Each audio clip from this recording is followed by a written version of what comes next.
I'm joined right now by presidential historian Jon Meacham. John, I love to hear a voice from the South talk about this because I think I did go to Chapel Hill for a year. I did understand the feeling, and it was so complex, some of it. You know, the sign-off on the local TV station was a very slow rendering of Dixie. I got it. It's about loss.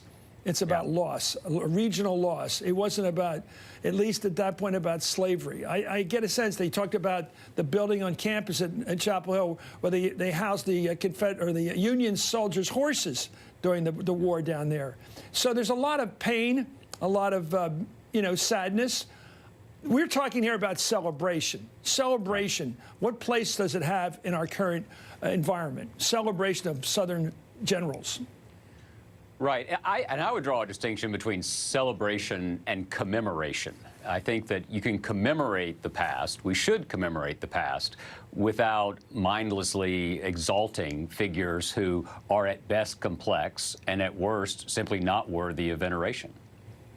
Let's talk about this thing that Trump's trying to trump up here, and I think he is trumping it up, literally.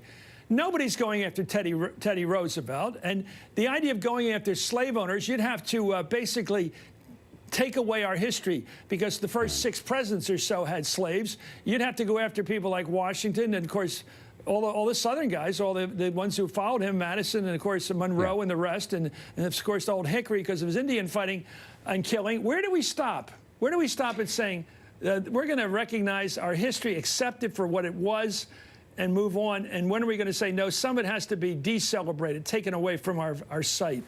Right. Well, the test, I've wrestled with this for a long time. As you say, I grew up on a Civil War battlefield. I've written biographies of Thomas Jefferson and Andrew Jackson. So this is not new territory for me. My sense is you draw the line at public veneration with those who were ultimately devoted to the journey toward a more perfect union versus those who wanted to end that journey. And the Confederate hierarchy was explicitly about ending that journey and beginning their own balkanized country with a different understanding of human liberty. And we can argue and talk for the rest of the year about a sense of tragedy, a sense of Southern identity, the fact that most Confederate soldiers didn't own slaves, any number of things. We can talk, and it's fascinating, and it's our story. It's what Shelby Foote called the crossroads of our being. But we're in the 21st century. This is public property.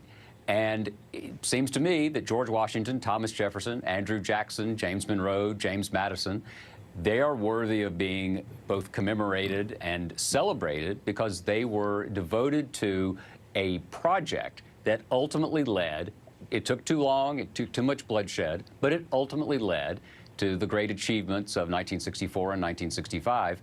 And that wouldn't have been possible, most likely, if we had stopped the experiment in 1865. Jon Meacham, you're great. It's good to have you on, and it's great to hear your voice, and I respect it a lot. Up next, Hillary Clinton says her skin...